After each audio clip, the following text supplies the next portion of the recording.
Hello, friends. Welcome to the 14th part of the Battle of Raichur. So this is the part where the excitement really begins. So let me switch on to the slides.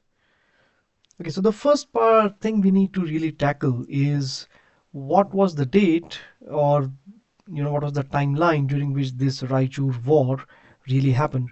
So now, typically, as happens with any historical event, there are a variety of dates, and I'll just kind of briefly recap them. But for the time being, just understand that it probably happened sometime between 1520 and 1522 of the Common Era. So Nunes, the Portuguese eyewitness who actually was present at the battle, he has given the date of May 1522 of the Common Era. Now, Farishta, the Islamic historian, who was an employee of the Nizam Shahs of Ahmednagar, and he was writing almost 100 years later after the event. He has given two dates, so he seems to suggest that these were two different wars, not just one.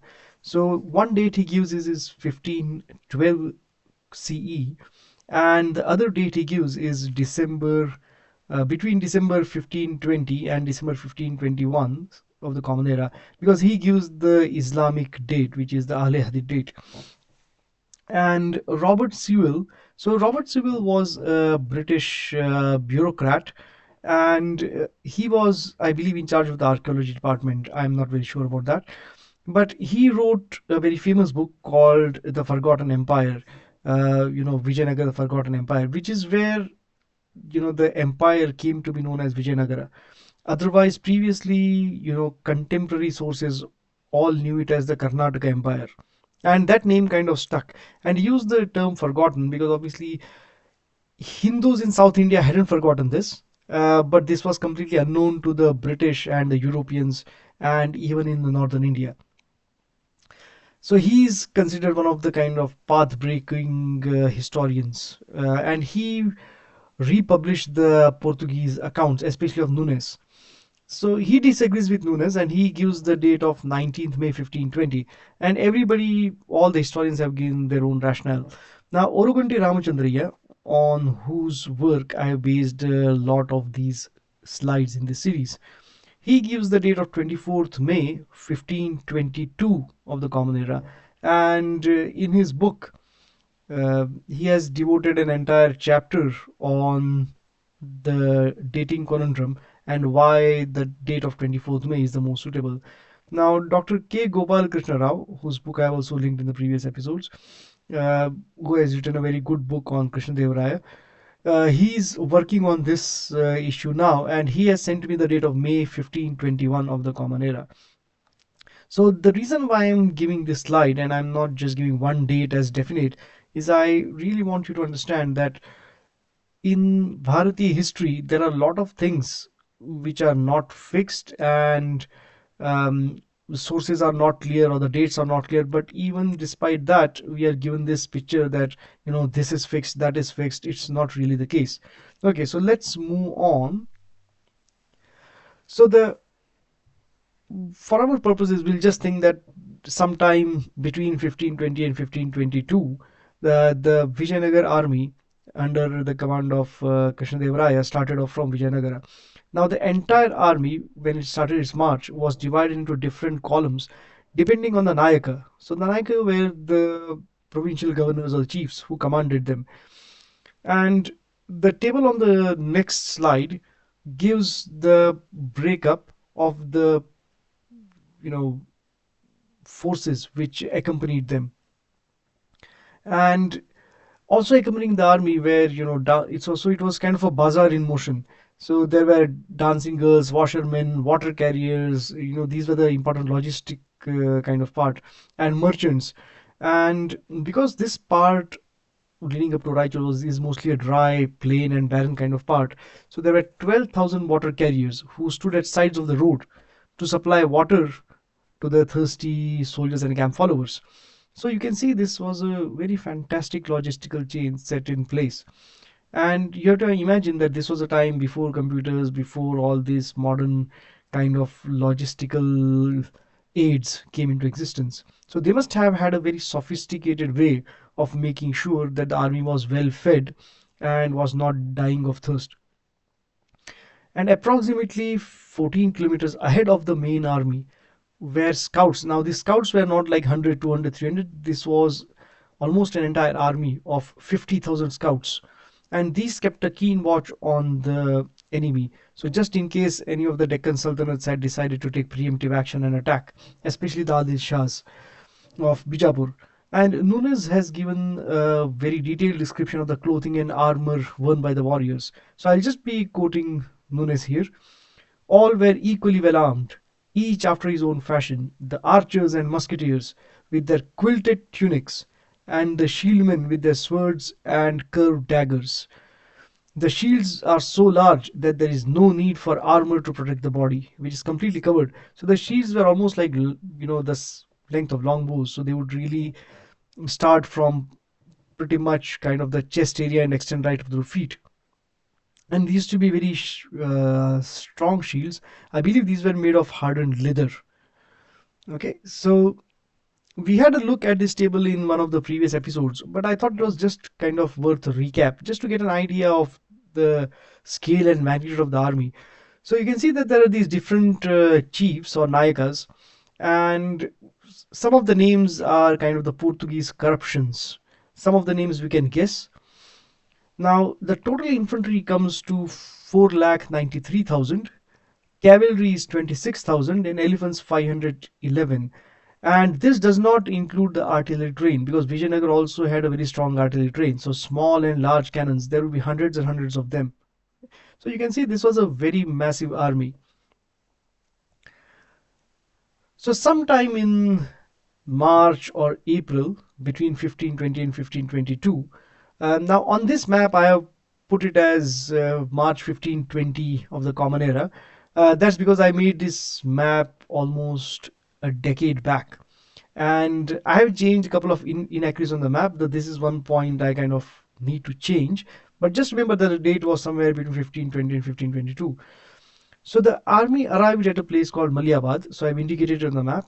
And set camp there for a few days. So this is just outside Raichur. And after the Brahmanas had confirmed an auspicious muhurta, an auspicious time to march on to Raichur, the army set off for Raichur. Now, in those days, the court astrologers had a very important function. The royal astrologers, not the court astrologers, and they had a very important function since very ancient times. And their job was to use mathematical calculations and astrology and astronomy to predict a suitable time for battles, to commence a siege, and so on. So quite an integral part of our Hindu culture. So the first person to set up camp outside the fort was a Nayaka called Kamanayaka, and he encircled Raichur by first digging defensive ditches. So just so nobody could come in and go out of the fort. And the siege was begun in earnest from the eastern side of the fort. Okay, so I'll just show you. So this is the Vijayanagar army kind of making its appearance. You've got the Vijayanagar camp, and the boxes with those blue circles, they indicate the artillery train. So again, not very scientific or probably not a very proper way of showing things, but just something to give you an idea. And then you've got the infantry and flanked by the cavalry wings. So this is just kind of my guesstimate of how it would have happened. And what Nunes has said was the entire camp was more like a large city, and it was divided into different sectors to accommodate different contingents, which came from almost every part of southern India. And along the streets were craftsmen and merchants who sold gold, jewels, clothes, weapons, and so on and so forth. And the logistical train was so fantastic that even in this dry and barren area, there was no shortage of fodder for animals and no shortage of water either. And you have to remember that this was very close to the Krishna and Bhima doab. And to again quote Nunes, indeed no one who did not understand the meaning of what he saw could ever dream that a war was going on, but would think that he was in a prosperous city. So this was the kind of grandeur, even on the battlefield. of the Karnataka army. And but what was going on was, now this is essentially a plain, as I showed you in the previous set of slides. So Raichur, Doab, and the Raichur surroundings, it's just pretty much a flat plain dominated by the hill on which the Raichur fort is situated. So for cannons and artillery, this is a very clear line of fire, no obstruction at all.